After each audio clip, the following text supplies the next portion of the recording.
Hello, everyone, and welcome to On the Table with yours truly, JT, and myself, Tyreese. How have you been doing? I'm doing great, Tyreese, and that is because my Dodgers are moving on. The Rams play tonight.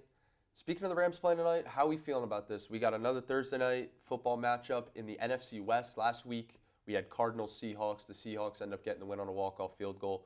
How do we feel tonight with the 49ers and the Rams? Well, they're both 3-1, and they're both tied with the Seahawks to reach number one in the NFC West. I am really looking forward to this game.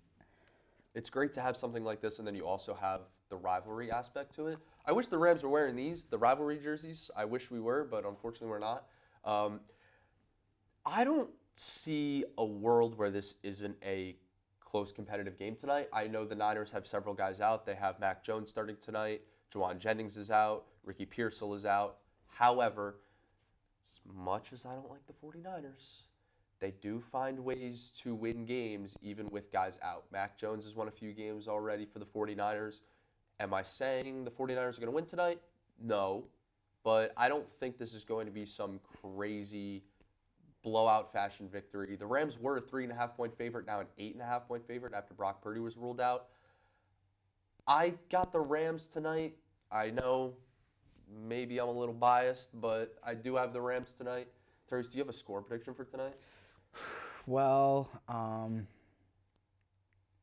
as much as I would like to root for the underdog, I feel like the obvious is right in front of everyone's faces. I do think that the Rams will take it tonight. I'd say 31 to at least 25. 25? 25. I like that. So obviously tonight it's 49ers Rams. You know why they're called the 49ers? Why? Fun fact. Because that's how much they're losing by tonight. Rams 49, Niners no, I'm kidding. I'll go Rams 27, 49ers 19. The Rams scored 27 points for the second week in a row. We had a big win against the Colts last week. Tutu Atwell 88-yard touchdown with less than 2 minutes to go. I think the Rams continue that momentum at home tonight, but one thing I do want to talk about Rams 49ers. When we have Rams 49ers in LA, there seems to be a lot of 49er fans in SoFi. They even call it Levi's South for some reason. So, my message to that 49er fans, 49ers, you can take over the seats, we'll take over the scoreboard. Rams will win tonight and get the win, improve to 4-1. That's a very interesting prediction. So moving on, since we're still talking football, let's move on to last week, Seattle versus Arizona. We predicted that I predicted that it was going to be a Seattle victory. You predicted it to be a Arizona victory. I did. It was a very great game, a very close game. It was. Arizona came back late, tied it up. Seattle walks it off with a field goal. I think Seattle is the better team, and obviously I'm saying that because Seattle beat them in Arizona. I think Seattle's slightly the better team, but I wouldn't rule out the Cardinals. We mentioned this last week. I think the Cardinals are a very slept-on team just because I think they're in the toughest division in football. I think the Rams are a Super Bowl contender. The 49ers are a playoff contender. The Seahawks are a playoff contender. I think the Cardinals are maybe just a little bit behind the Seahawks. I think the Cardinals could sneak into a wild card spot at the end of the year. Last year they were 8-9. They got better. Maybe they go 9-8, 10-7, and they squeeze into a playoff spot. Who knows? It's just very tough because the NFC is so difficult. It is. So there's like, if you look at the NFC, Tyrese, there's like 10 teams that I could see making the playoffs. Only 7 of them will make it. You got LA, you got Philly, you got Tampa Bay, you've got San Francisco, you got Seattle, you got Green Bay, Detroit, Minnesota. That's 8 teams. 8 teams. And then you got to count the Cardinals, who I think are going to be right in there. You got Washington, who's going to be right there. That's 10. That's 10 teams right there alone that can make the playoffs. Thank God you didn't mention Dallas. I don't see Dallas as that team. I think Dallas has a great offense. I don't think their defense is capable of making this team a playoff caliber team. I just don't. I do give them credit because I really do like their offense. I'm a big fan of Dak Prescott. Sorry, I am. I really like Dak. I do. He's been through a lot, that guy, and he gets a bad rep just because he's the quarterback of the Dallas Cowboys. He does. if he was the quarterback of any other team, he would be a very well-liked player in this league. But because he's on the Cowboys, everyone makes it out that he's some awful person off the field. I don't get it. I don't think that he's an awful person off the field. I just think he's just an awful quarterback on the field. I I'm I don't sorry. think Dak Prescott's an awful quarterback. I think that's crazy to say. It's the Giants fan in me. I'm sorry. I don't think Dak Prescott's a horrible quarterback. I'd argue he's the second best quarterback in that division behind Jaden Daniels. And that's a crazy hot take. I know Eagle fans have been swarming the JT Sports Network TikTok since the Eagles beat the Rams, but they're not going to like that take. I know it's a steaming hot take, but Yeah. I think Dak Prescott slept on. I think he's a borderline top 10 quarterback in the NFL. I really do. But I don't see the Cowboys being a playoff team now. And speaking of the NFC, of course, one of the teams in the NFC has played this past Sunday, Giants versus Chargers, which, of course, was just a very great game. But of course, there were bright spots and not so bright spots. And as you can see, I'm wearing number 1, Malik Neighbors, Yep.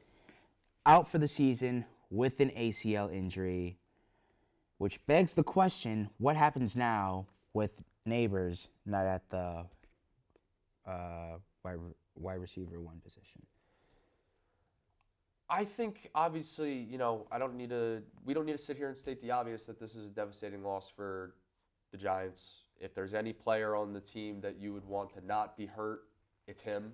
Obviously. He's their most valuable player, maybe behind Abdul Carter, but I still think Malik Neighbors is the most valuable player on this team. However, I do see some people after this injury, after Tyreek Hill's injury, what drives me crazy, Tyreese, is when people are like, oh man, Malik Neighbors just snapped his leg in half. I had him in fantasy. Who cares if you had him in fantasy? He's out for the year. That's way more important. You know what I mean?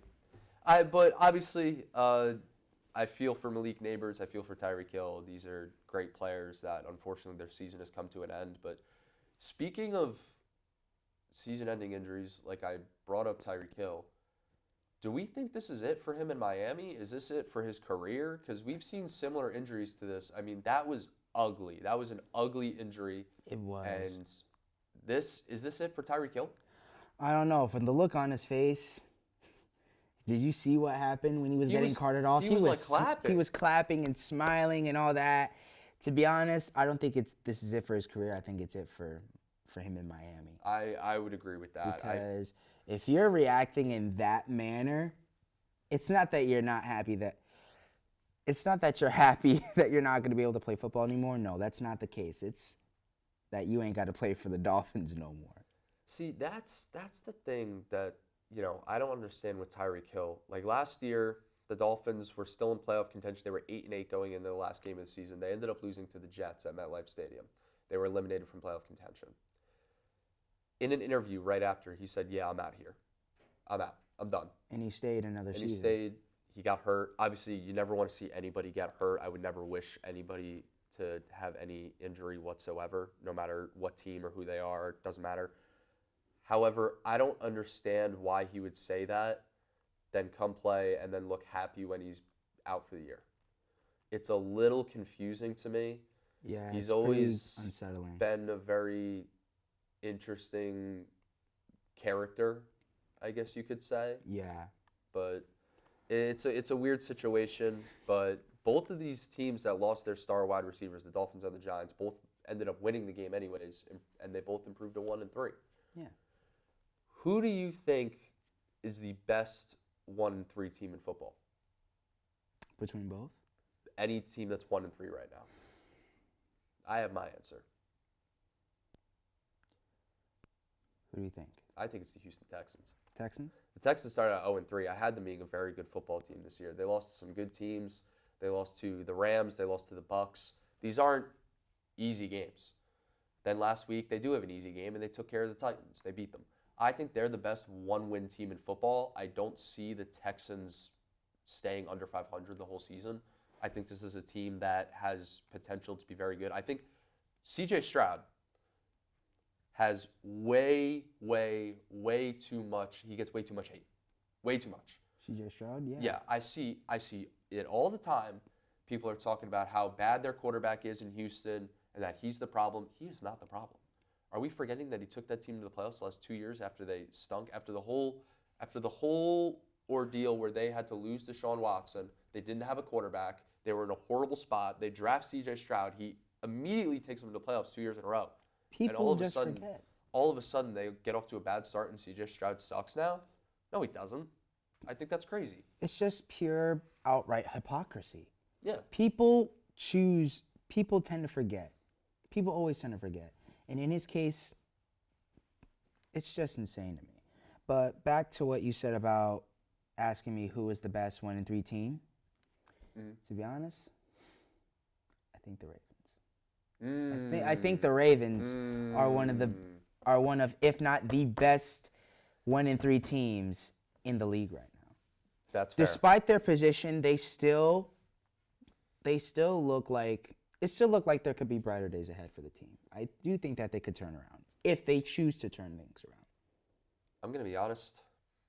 I think the AFC North is going to run through Pittsburgh this year. I do. Yeah. You look at every single quarterback situation in that division. Lamar Jackson, hurt. Cooper Rush is starting this week for Baltimore. Browns, they don't know what the heck is going on. They got 12 quarterbacks on the team. They have no idea who the heck is starting. It's the Browns. I'm not knocking the franchise. I'm not. I'm just saying. I think they've got so many quarterbacks. You see the Shedeur Sanders interview where he was mouthing the words, but he wouldn't say anything. Did you happen to see that? I wasn't able to, actually. I know I'm going a little bit off topic, but go ahead. Shedeur Sanders fell in the draft because he's a very interesting character, I want to say, right? And now he's not named the starting quarterback. Dylan Gabriel was named the starting quarterback for Cleveland this week. Shedeur Sanders was not. And he was in an interview, and they asked him a question like, how do you feel that you're not named the starting quarterback? You're still QB3 in Cleveland. Yeah. And he starts going like this. He wouldn't say a word. Excuse me? How do you expect to have a solid career in the National Football League when you go into interviews mouthing your words and not even saying anything? You can't have a conversation like an adult, and you expect to be the starting quarterback of a franchise? Are you kidding? That's just crazy. That's childish. Thank you. That's childish. That's not something we'd see at any level of professional sports. Completely unprofessional. It's completely unprofessional. It's completely childish. I don't understand. Some people thought it was funny. I don't get it. If you're the Browns head coach, general manager, whoever you are, you're in charge, and you're trying to pick a quarterback to start, and this guy is just mouthing words, not really giving a proper response. Are you going to look at that and be like, on second thought, he's my starting quarterback? No. Of course not. That alone proves to everyone why you're a third string quarterback. Exactly. That alone. I don't understand. I feel like there was no need to do that. Maybe I'm looking too much into it, but I don't see the need to do that. But like I was saying with the quarterback situation in the AFC North, you have Lamar Jackson hurt. Mm-hmm. Browns, Joe Flacco's benched. Dylan Gabriel's their starting quarterback. They don't know what the heck's going on there. Yeah. Cincinnati, Joe Burrow's hurt for at least 3 more months. With, if I recall correctly, it was turf toe, correct? Yep. Yeah. Now, you look at Pittsburgh. You have one of the best quarterbacks of all time in Pittsburgh right now, who's balling out, who looks like a brand new QB. Justin Fields. Aaron Rodgers. Oh, Aaron Rodgers, my bad. Aaron Rodgers, one of the best quarterbacks of all time, future Hall of Famer, multiple-time MVP, Super Bowl champion. He's balling out right now. And look, are the Steelers a super complete team that is going to run the table and win the Super Bowl? Maybe not. But right now, they're the best team in that division because every other team is crumbling at either the quarterback position or somewhere else, or just all around. The Steelers right now are the team to beat in the AFC North. I think they win that division. And this week, I think they improved to 4-1. They stay in first place in that division. I think we could see Pittsburgh being like the 2 or 3 seed when it's said and done and we go to the playoffs. What about a Super Bowl contender? See, that's where we get to a different conversation, Tyreese, because it has been 9 years since the Steelers have won a playoff game. They beat, I want to say, they beat the Dolphins 30-6. I think that might be their last playoff win. It has been a minute since the Steelers have won a playoff game. And it seems like every year they squeeze into the playoffs with a mediocre quarterback. They're like 9-8 or 10-7. They squeeze in, they get the last playoff spot, and they get blown out in the first round by either Baltimore, Kansas City, Buffalo, whoever it is. But now, if the Steelers can win their division, play in Pittsburgh the first week in the wild card round of the playoffs as the 2 seed or the 3 seed, and they end up playing a team like, I don't know, the Chargers. And that's not a shot at the Chargers. I'm just saying a team that's the 6 seed or the 7 seed that's not as good, or a 9-8 team or a 10-7 team. The Steelers have a chance to win that game, more than a chance to win that game. And you have a guy who's in the last year of his career, Aaron Rodgers, and he is going to try to ball out as much as he can because he knows this is it. This is the last time he's going to be able to have a chance to win a Super Bowl. This is a very historic franchise. I'm kind of liking this situation the Steelers are in right now. I think they're going to be AFC North champs. Dare I say they get to at least the second round of the playoffs? AFC South. We could talk about the South. As much as I hate to say it, Daniel Jones. Indiana Jones is balling out right now in Indianapolis. So let me ask you, you're a Giants fan. Yeah. Are you still a Daniel Jones fan? No. Wow. No? Okay. Like you're not happy for him? Like I'm a Rams fan. I'm happy for Jared Goff. I'll always root for him unless he's playing the Rams because he's a former Ram. I wish him the best. You don't want Daniel Jones to win? You know what? I might need to retract that statement. I wasn't. No. Stand on your statement. Actually, you know Stand what? on your Yeah. statement. I Stand on your wasn't statement. happy. I really did not like what he did in New York. I really did not like it. Okay. And I just hate it. And there's always like this thing. When players play for the Giants, they didn't get nowhere until they got traded to other teams. Prime example, Saquon Barkley. Saquon Barkley was a great player with the Giants. They just had no team around him. He had no We had offensive no line. team. Then he goes to Philadelphia and he has the best offensive line in football. And in his first season, wins a ring. First season. Now, with Daniel Jones, it was an entirely different situation, am I correct? I mean, he could throw and all that stuff, but it was just a terrible, terrible time with him. But then again, we had to swap coaches. At one point, we had Joe Judge. I know, right? And now, he's now balling out in Indy. And you know what? As much as I hate to say it, he deserves it. He deserves to have this season in Indy. Indiana Jones. It fits. It's perfect for him. And I mean, they're currently 3-1. Indiana Jones would be 4-0. He'd be sitting here 4-0 if it weren't for the LA Rams. So you're welcome. So the thing is, though, Tyreese, I think I said this. I briefly mentioned this on last week's episode, but I don't get why you have to move on from a quarterback so quickly when you have no team around him. Prime example: Daniel Jones on the New York Giants. Another example: Justin Fields on the Chicago Bears. They get another high pick. And instead of building a team around that quarterback and actually giving him a chance to thrive, they get rid of him and they draft another quarterback. Thank you. This is the problem that, and I think it's actually more of a problem for the other New York team. The Jets do this every single year.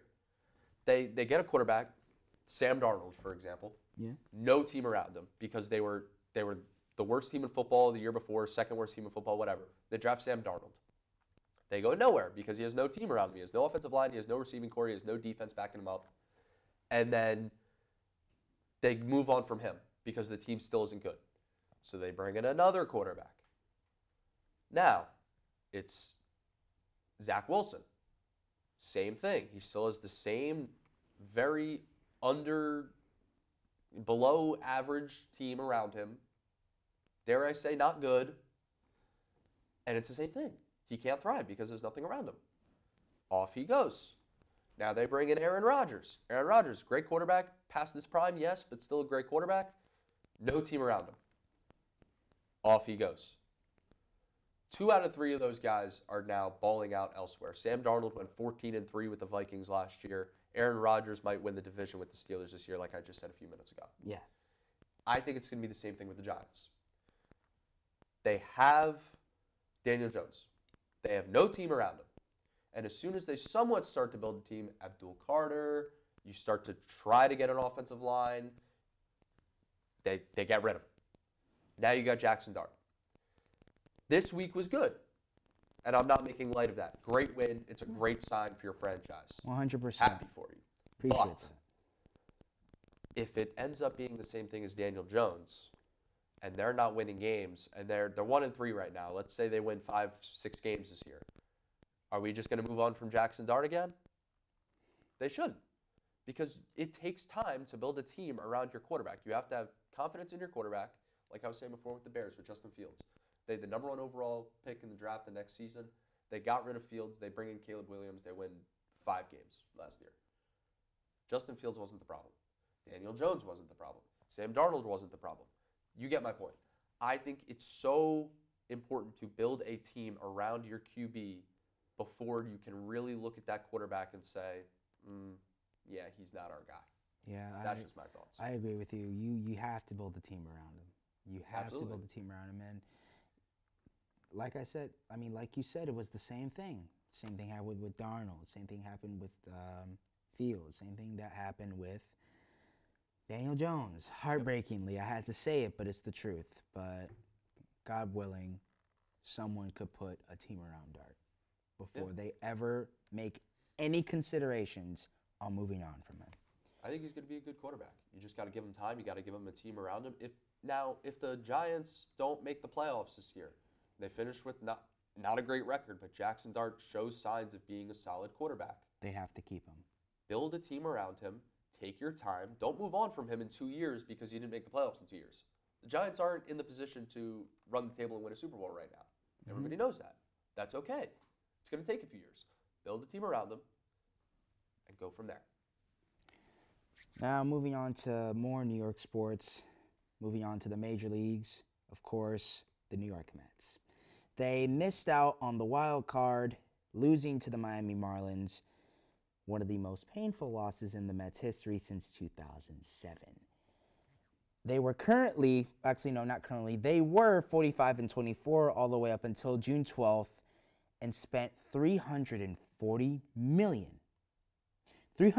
million to not make it to the playoffs, which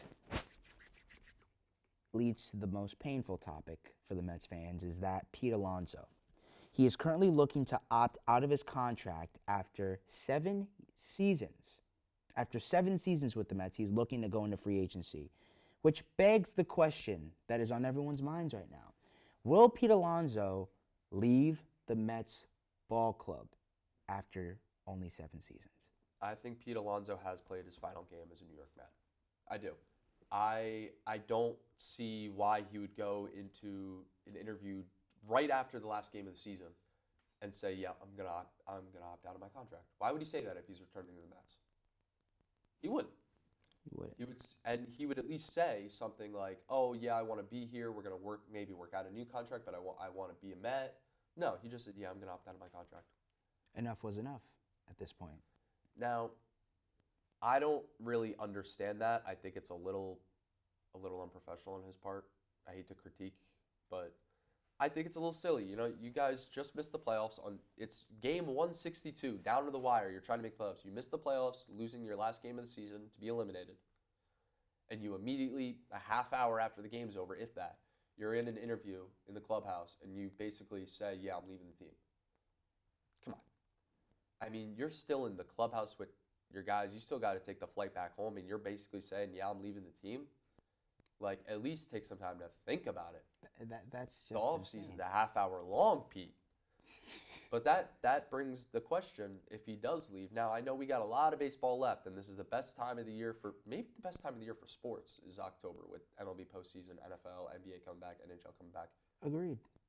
But I know we have a lot of baseball left, but it's never too early to think of the question: where is this guy going to go? Where's this guy going to go? Where's Pete Alonso playing in 2026 if he's not a Met? And do you think he's going to be a Met? Do I think he's going to be a Met?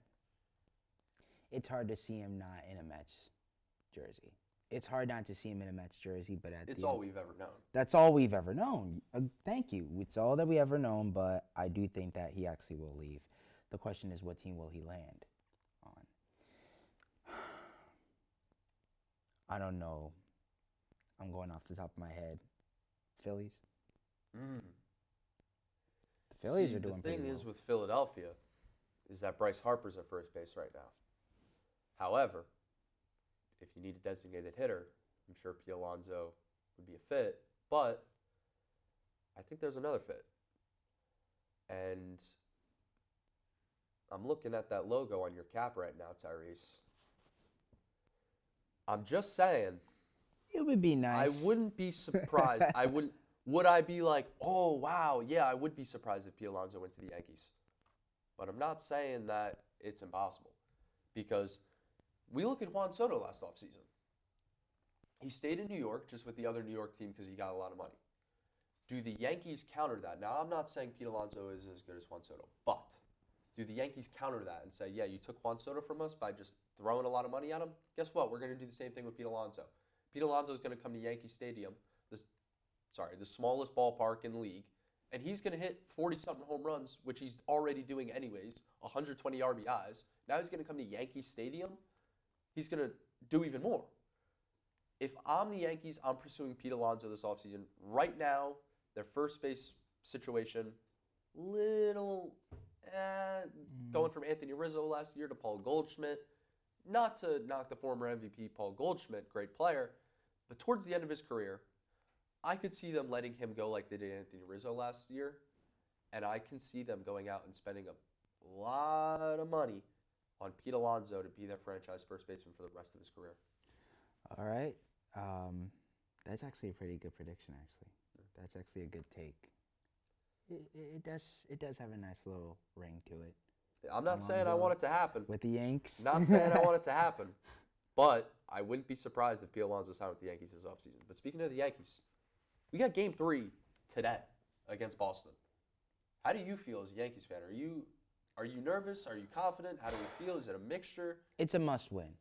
It's a must-win because we were down 2 games, and we won.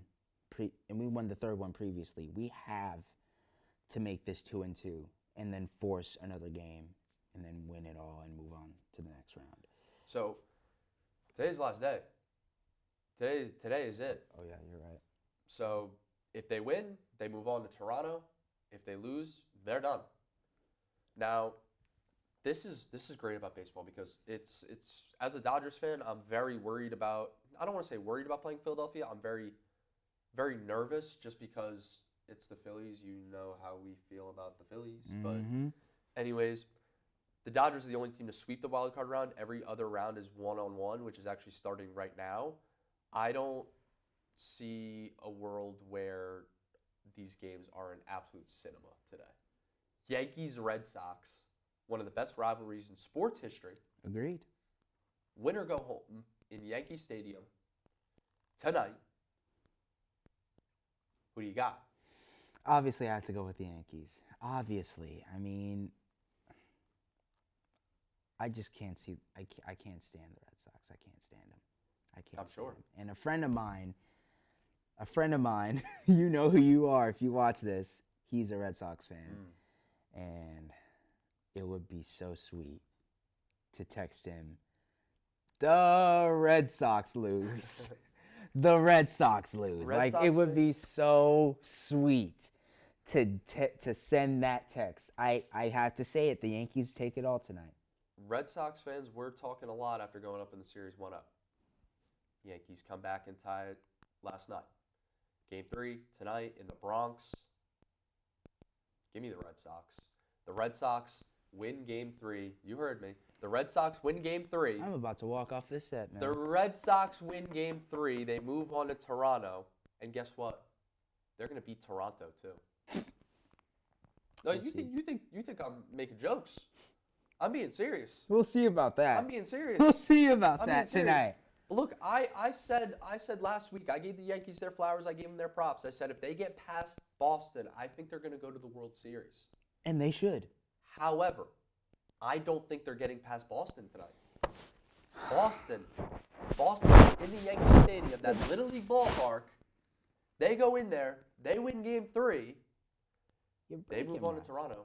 You're breaking my heart, man. No, Oh my not gosh. Tyreese. I'm just saying it how it is. I think Boston wins tonight. I think if we look at the other wild card games, we got Chicago and the Padres. I think I can't pick the Padres. Give me the Cubs. Yeah, I'm I not agree. picking Give me the San Cubs. Diego. I can't. I gotta go for the Cubs, man. But then Tigers Guardians Game 3 today in Cleveland. Guardians came back yesterday with a big statement victory to force Game 3. Who wins and moves on to face Seattle? Guardians or Tigers? I want to say the Guardians. I want to say the Guardians. I'm going to counter that and go Tigers actually because I'm very 50-50 on this. We saw Tigers Guardians all year long was not a close race for the division. The Tigers were 15.5 ahead of them in September, and the Guardians came back, won the division. The biggest choke in a division race ever. Wow. But I think the Tigers make up for it, and they take down the Guardians in Cleveland anyways, and they move on. The Tigers are a very solid team. They had a bad month of September, but if they can play how they played from March to August, they're one of the teams to beat in the American League. Give me the Tigers winning Game 3 today. You know what? That game started. Let's check the score. Okay. Tigers Guardians. Spelled that wrong. Anyways, Tigers Guardians. 3 p.m. 3 p.m. We're not quite there yet. 3 p.m. And an hour left. Because there's only 3 games today instead of 4, so it's pushed back. So check out those games. Make sure to stay tuned on those. So college football. Let's move on to some college football, shall we? College football. Unranked Virginia takes down the Seminoles of Florida State, nationally ranked number 8 at home. They got an early lead with some key first-half turnovers with an interception from Jason Pavard and big man Anthony Britton. Sorry if I mispronounced that name. But overall, Virginia took the game. It was a great game, too. It's really interesting to see because Florida State beat Alabama week 1 after they went 2-10 last year. Florida State had one of their worst seasons as a organization in football they've ever had. They come back this year, week 1, they beat Bama. And they've dominated every single game. And then they lose to Virginia.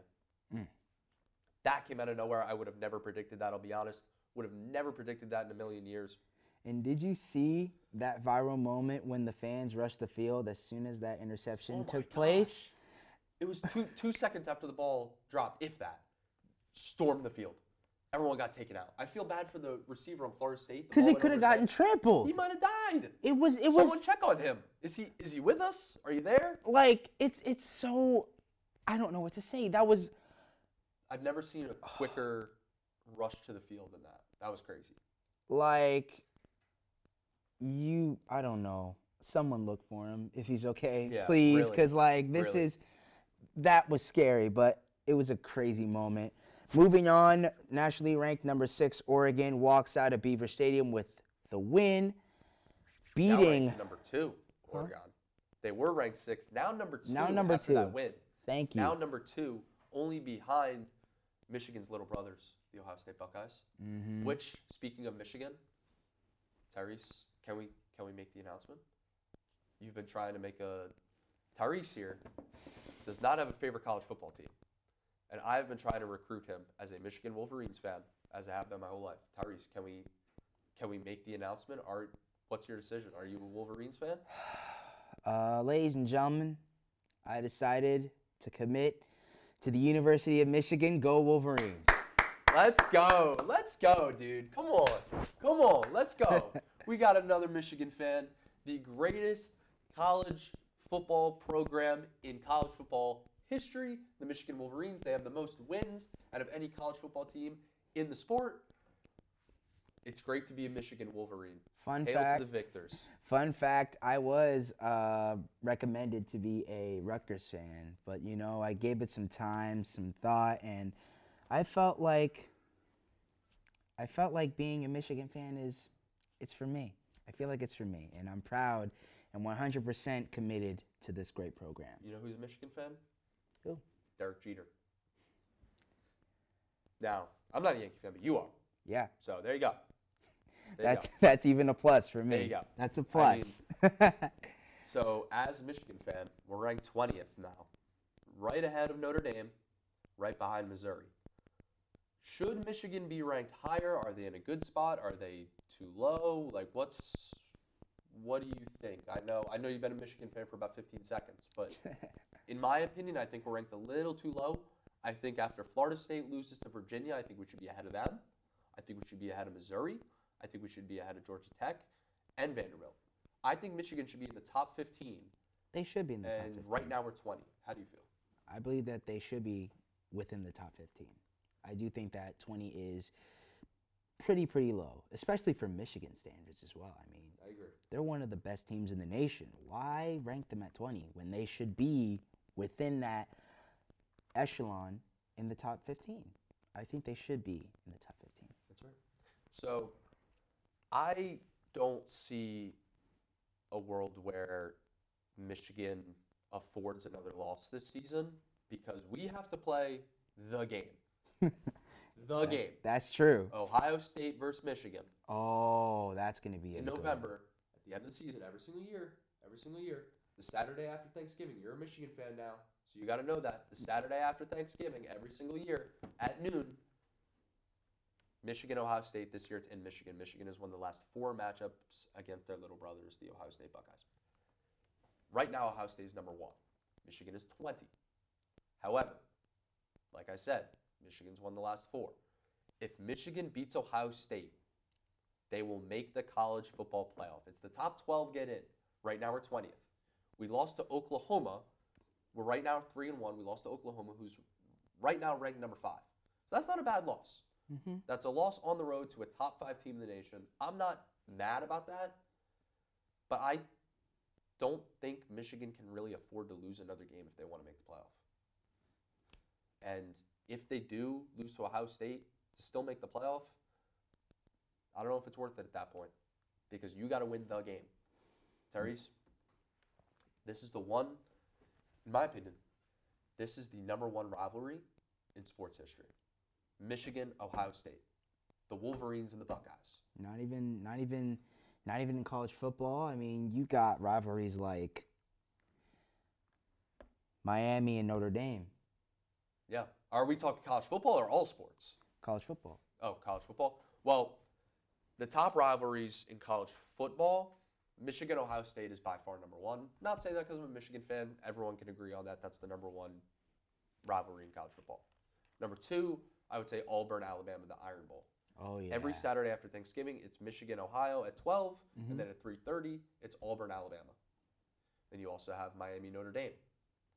In college basketball, you have North Carolina and Duke. Go Tar Heels, by the way. That's the best rivalry in college basketball. In football, it's Michigan, Ohio State. So now that you're a Michigan fan, you got to hate Ohio. You just have to. Yeah. You just have to. I'm committed. It's just, I'm committed. It's just how it works. It's just how it works. So now, if we look at the rankings, we got Ohio State at number 1, Oregon 2, Miami 3, Ole Miss 4, Oklahoma 5, Texas A&M 6, Penn State at 7. Speaking of Penn State, when are they going to win a big game? They play Oregon this past week. I don't think in my lifetime Penn State has won a big game. I'm going to be honest with you, okay?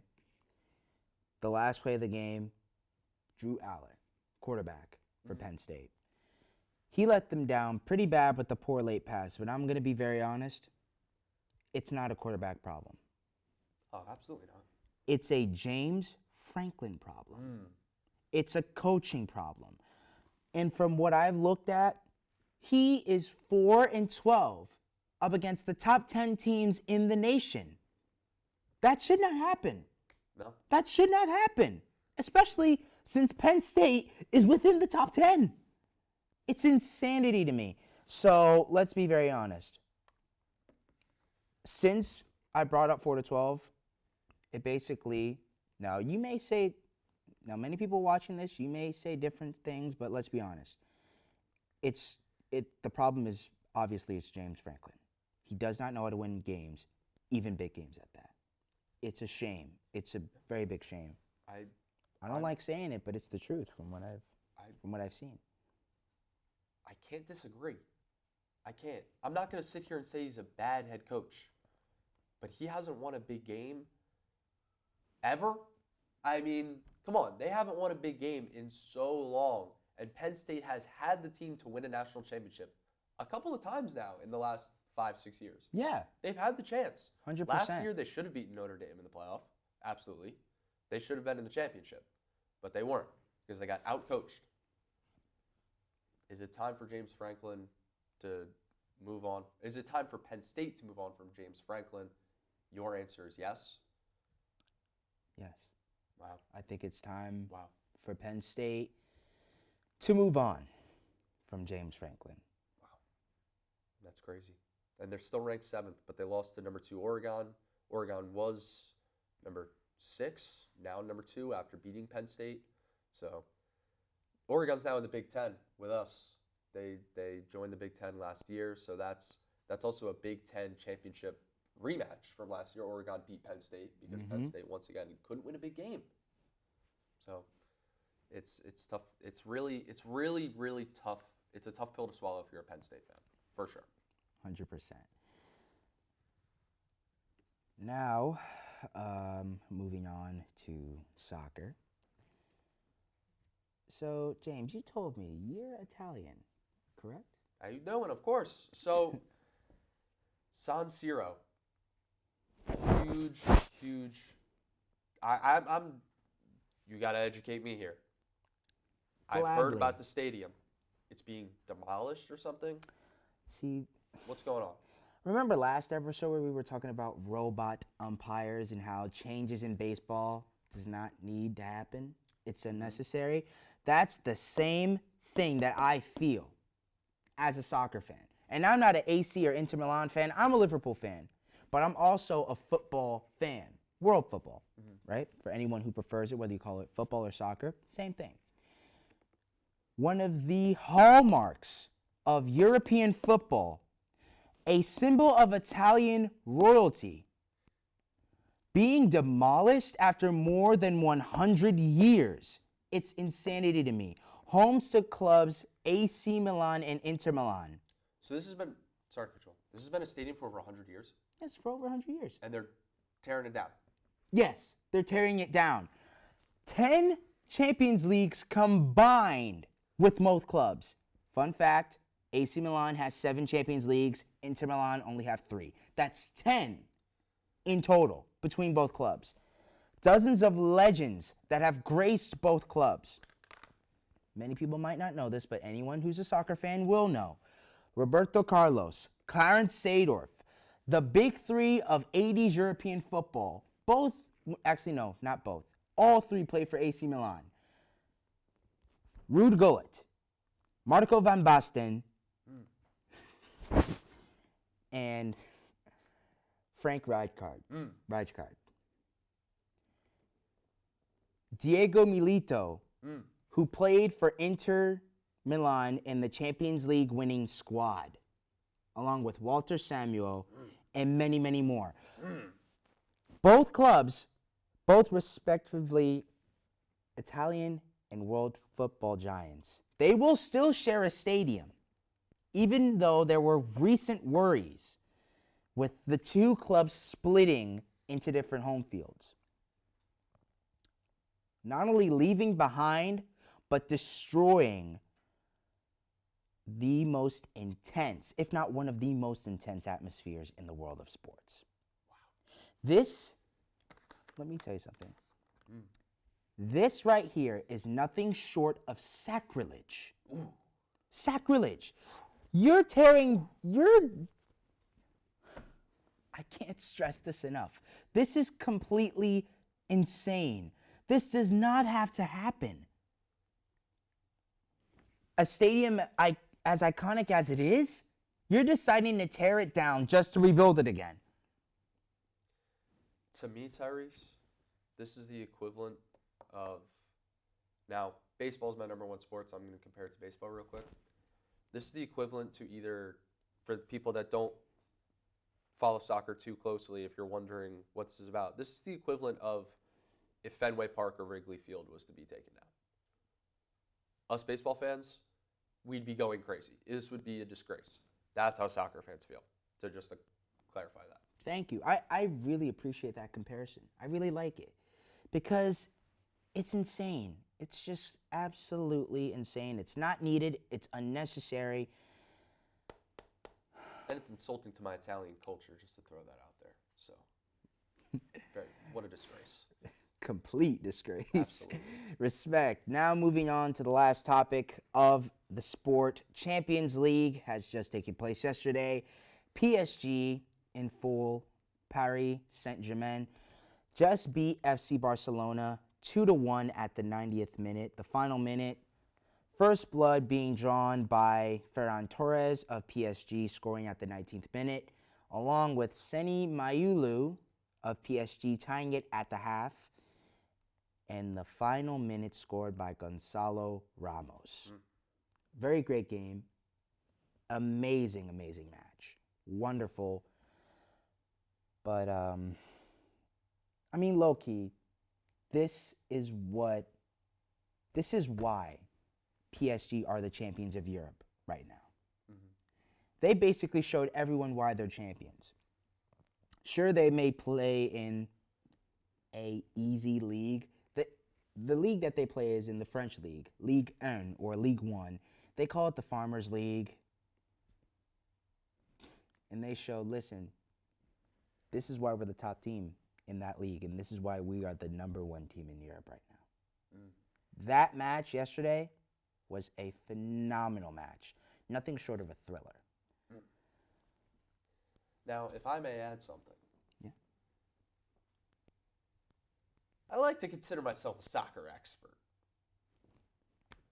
I'm lying. Anyways, I think if there's one team in all of soccer, if I may add, since we're on the topic, Okay. that is on the come up, give me Tottenham Hotspur. Oh, God. Yeah. Oh, Yeah. God. Oh, no. Yup. You're joking. Give me Tottenham Hotspur on the come up. Tottenham Hotspur? Yep. The same club that fired their manager after winning them a European trophy? Doesn't matter. You gotta be kidding me. Doesn't matter. JT. Doesn't matter. JT. Doesn't matter. What? Spurs going all the way. Out of all clubs, Yep. you Yep. chose Tottenham. Shout out my guy Chase. Yep. I'm for real. Oh, God. I see them being one of the best teams in the future. Not gonna lie, a part of me thought you were going to say Arsenal. I No. thought you would say Arsenal. No, I'm a big Tottenham Hotspur guy. Wow. That is something new. That is Woo! Man, that's a good one. I really wish it was a joke, but it isn't, ladies and gentlemen. But hey, that's you. That's you. But anyways, that's all that we have for today. Thank you guys so much for tuning into this second episode of On the Table. Once again, this is yours truly, JT and Tyreese. You guys have a great rest of your week.